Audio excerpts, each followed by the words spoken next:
સ્વાગત છે। હું છું રેખા માલકાની અને જોઈએ આજના સમાચાર। અરવલ્લી જિલ્લાના મુખ્ય મથક મોડાસા શહેરમાં નાલંદા સોસાયટીને જોડતો કેનાલ ઉપર એક ઘરનાળું બનાવવામાં આવ્યું છે, જે હલકી ગુણવત્તા હોવાના કારણે પબ્લિકમાં રોષ ફેલાયો છે। મોડાસાના મધ્યમાં આવેલ પોશ એરિયા એટલે કે માલપુર રોડ ઉપરથી સિંચાઈ ખાતા દ્વારા માજુમ ડેમની કેનાલ નીકળે છે, જેના ઉપર એક ઘરનાળું બનાવવામાં આવ્યું છે। કોન્ટ્રાક્ટર દ્વારા તે ઘરનાળાની ગુણવત્તા કેટલી હલકી ક્વોલિટીની છે કે 6 માસમાં આ ઘરનાળાના ધાબા પડેલા સરિયા બધા બહાર નીકળી ગયા છે અને તે ટ્યુશન ક્લાસીસ અથવા સ્કૂલમાં જતા બાળકોને વારે ઘડીએ ઝાડતા જોખમે આ ઘરનાળું ક્રોસ કરવું પડે છે। જ્યારે વયવૃદ્ધિના લોકો સવારે આ માર્ગ ઉપર ચાલવા નીકળે છે ત્યારે પણ પગમાં સળિયા ભરાઈ જતાં કેટલાકને પણ જાનહાનિ થઈ છે। ત્યારે કોઈ મોટી જાનહાનિ ન થાય તેના માટે આ સોસાયટીના જાગૃત નાગરિકોએ છેલ્લે વારે રજૂઆત કરવા છતાં અધિકારીઓના બેરાકારને અવાજ ન પડતા મીડિયાનો સહારો લીધો હતો। જાગૃત નાગરિકો દ્વારા એવું જણાવી રહ્યા છે કે વારે અહીંયા અધિકારીઓને કમ્પ્લેન કરતાં કોઈપણ અધિકારી કાને આ વાત સંભળાતી નથી। ત્યારે મીડિયા સમાજ એવું જણાવી રહ્યા છે કે આના માટે અમારે ઉપર રજૂઆત કરવી હોય તો કોને કરવી તે એક મોટો પ્રશ્ન છે। મારું નામ પૂનમભાઈ મગનભાઈ પંચાલ છે।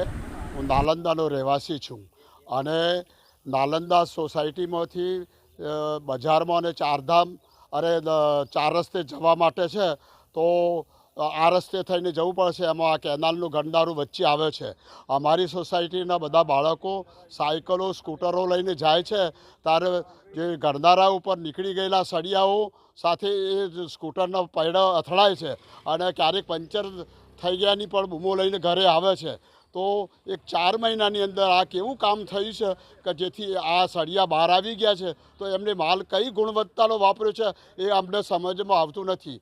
એમને પૈસા કાં તો ઓછા આપ્યા હોય સરકારે, કાં તો પૂરા આપ્યા હોય તો એમને વાપર્યા નથી। આવું ગમે તે કોઈ કારણ હોવું જોઈએ તો આની સ્પષ્ટતા થવી જોઈએ અને આ કામ વહેલી તકે સારી રીતે થાય અને ફરી બનાવવા અમારી સરકારને વિનંતી છે।